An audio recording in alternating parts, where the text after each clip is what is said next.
I'm Eric Hollenbeck. Welcome to Tales from the Ox. Hi folks, Eric at Blue Ox. I'm going to show some tricks on how to fix windows today, but first I would like to answer some questions that we've had. People have been asking, how's my wife Viviana? And I'm happy to report she is practically perfect. In fact, she is practically pure as an angel's underwear right now, and getting better every day. And where it's going to wind up, she's going to probably be back to Wonder Woman again. So now back to the windows. This is a double hung style Victorian window, and these windows were beginning to be developed in the late 1700s, and it took 100 years all the way through the 1800s to completely develop this window and all of its ramifications. These hinges right here were see, that was pretty late in its development that we came up with the hinge setup that would fit flush in the sill pocket, because the sill has to be able to come up and go right on past the hinge. So what they did to begin with, without weights, they would lift the window up and put a stick in the bottom and hold it up that way. So I think that this is the finest window system ever developed, because it was made to be repaired.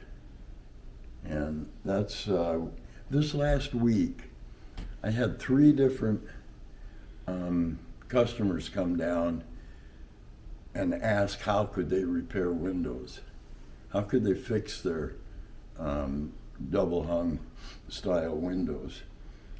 I say style because you see the top in this particular window's fixed. It doesn't move at all. So this is a single hung, double hung style. And it dawned on me with them asking that this might be a good video to show you folks. So here we go. You've got your double hung window. When it's working properly, it goes up and down, holds itself because of the weights on each side, and the weights go up and down inside the weight pocket. The actual framing for your house is out here, 2 inches away from the outside edge of the window frame, and that's called the weight pocket, and that's where the weights go up and down.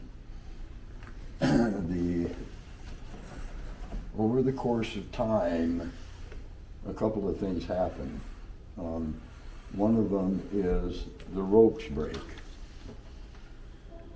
So when the ropes break, then the weight falls down in the weight pocket and just lays there, and now you've got a window that's jerky because it's only being held up on one side, doesn't have the weight to hold it up, and you're back to using the stick again. You're reverting back to caveman. No, I'm kidding. So the way to fix that is really pretty simple. This right in here, let me get my light out again. This right here is called the stop. This is the inside of the window. We're inside the house. You can see the sill going down, and by the way, the traditional sill is set at 15 degrees, which is steep. Get that dang water off of there. Then along about World War I, they started creeping up to 10 degrees, which wasn't steep enough. And nowadays we're at 5 degrees. and that water tends to not get away from here.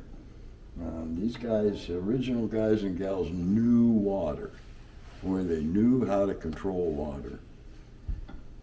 Back to us. We've got this. We have this broken rope, broken sash rope. So your first step, I have to mop this up for you.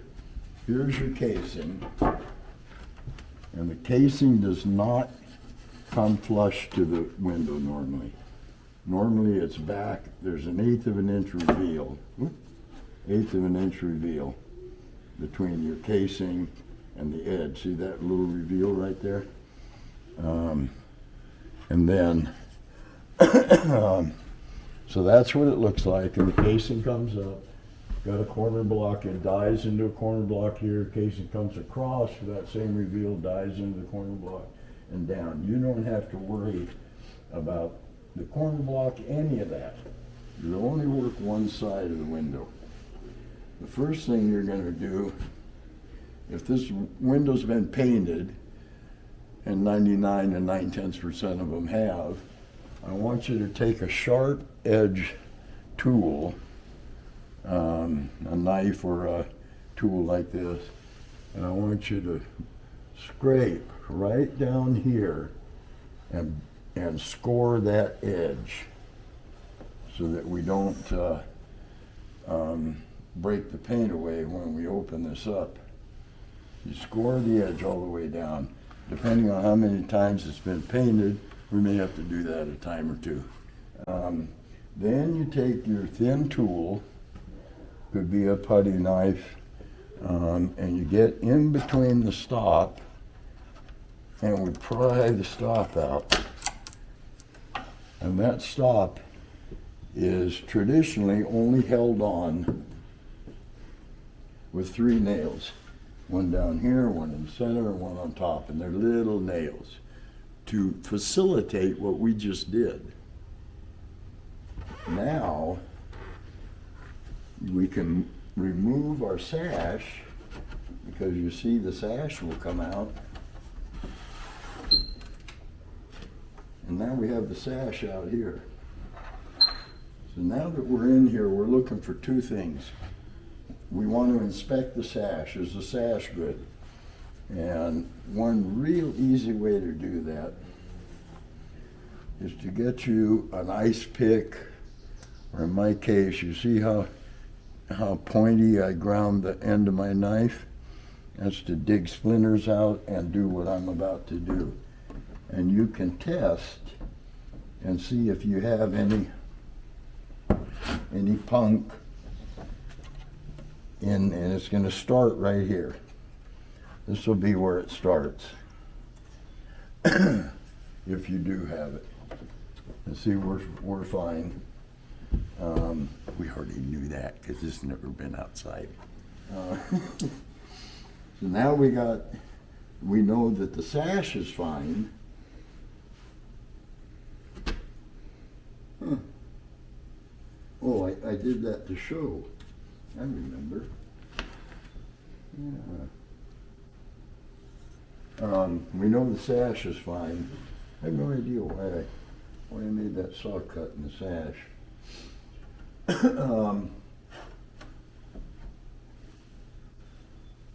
So we don't have to replace the sash. We do the same thing on the sill, on the frame, on the sill, and the frames. Normally, folks, the frames are going to be fine. Do that little pokey trick, because so many times I have been asked to build new windows. This will be rotted here. Well, this is the sash. That's all that's rotted. I can make this sash for $300 to $400 with the glass in it. To make a whole new window assembly with new weights and everything is $3,500 to $4,500. That's a big difference. So if you just need to replace the sash, 8 times out of 10, the frame's going to be fine. And all that you need is to replace the sash. And there's a couple reasons for doing that. If your house was built 1900 and on, I've noticed a couple of things that they do, two particular. One, they start making through tenons. Can you see on my saw curve here? You see the tenon there? See the tenon from this piece? Well, you don't ever do that. You make a blind tenon, a tenon that stops in here. That way the water can get on the long grain fine, it can get out fine, goes down the sill fine, everything's wonderful. But when you're through tenon and the end of the tenon comes out, now you got end grain right there. From there to there, that's the end grain of this board coming through this tenon in. And another thing that they did wrong, they tried to take a trick from the boat builders and put in trunnels. And trunnels got transformed to tree nails, or transformed from the word tree nails, so that they would put a blind tenon in. They did that part right. And then they would drill holes and put a piece of steel in here, like a nail, thinking that now they've locked that tenon in. Well, the metal that they put in and the wood expand and contract as they get wet at a completely different rate. So the water follows that trunnel in and gets on that tenon, and those with the nails in them, and they're not driven in, they were pushed in, but those with the pins in them, you'll see that those have rotted. And it's because of that intrusion of water. So you don't ever put any steel or metal into the window and the sash at all, into the sash at all. That's all mortise and tenon joints that are glued together. But back to our weight. Now we got our sash held up here. We go and get Mama's chair and sit it next to it, and we can set it down on Mama's chair. Then we have the casing. Let me put this back in just to get it out of the way for a minute. We have the casing on here. You remember that part. This is the window casing on the inside of the house. You're going to take, again, a sharp knife because it's painted, and you're going to run that down and break that edge of the paint. Then you're going to get your knife under here, and you're going to start working the casing off, little by little. And it's only nailed on to the edge grain of the frame. It's not nailed over here, because that's, in most cases, lath and plaster interior finish. So they don't nail the casing on there. Once you get that opened up, now you've got access to that 2 inches of weight pocket. And you can pick the weight up. You can restring it. Remember how this was brought in here? You just put a 1/2 inch rope cord in, tie a knot in it, push the knot in, and you've got it. This is ready to go. It can't come out. Then get the window to the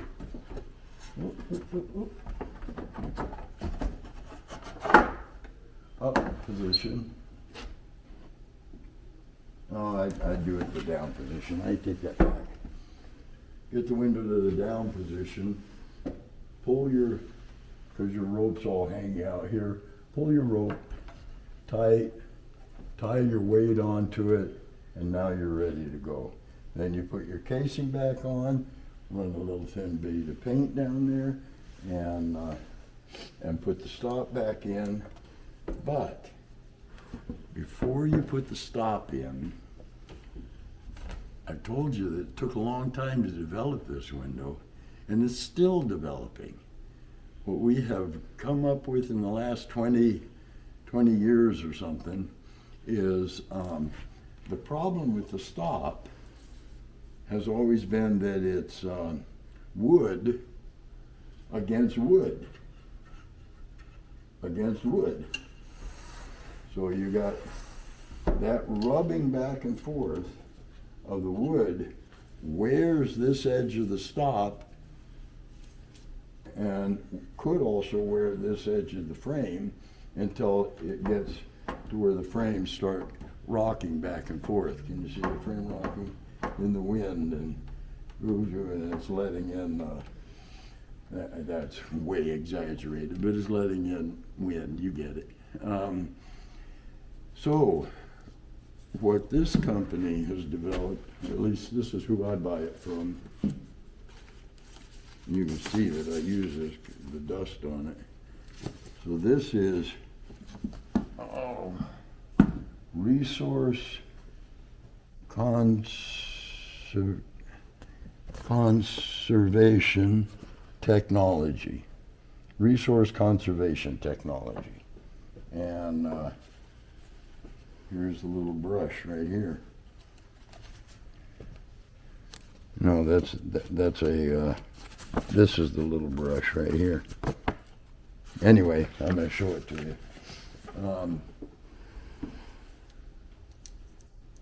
This is what they came up with, and this is a cool fix, folks.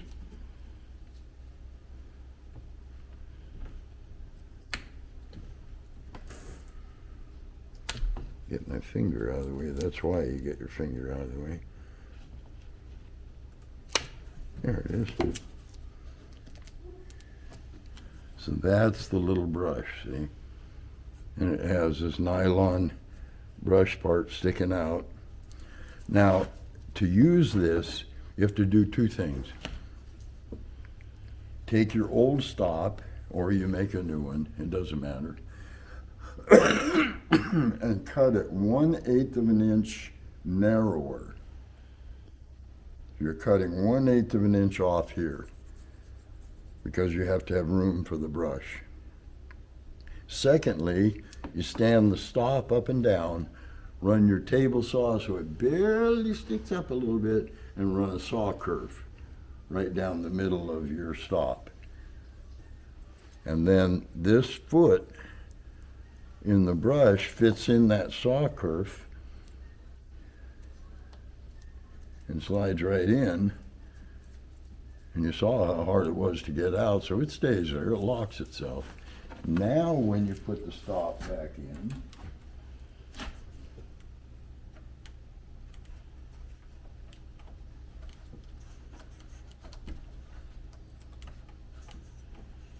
now that's sliding on the brush. The sash is sliding on the brush and it's held tight. That's way cool, huh? And if the brush wears out, and I'm sure it will eventually, then you can take your little putty knife, wiggle out your stop,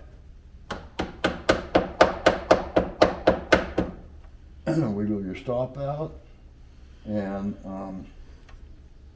take the brush out, put a new brush back in, put it back in again, and you're rocking and rolling.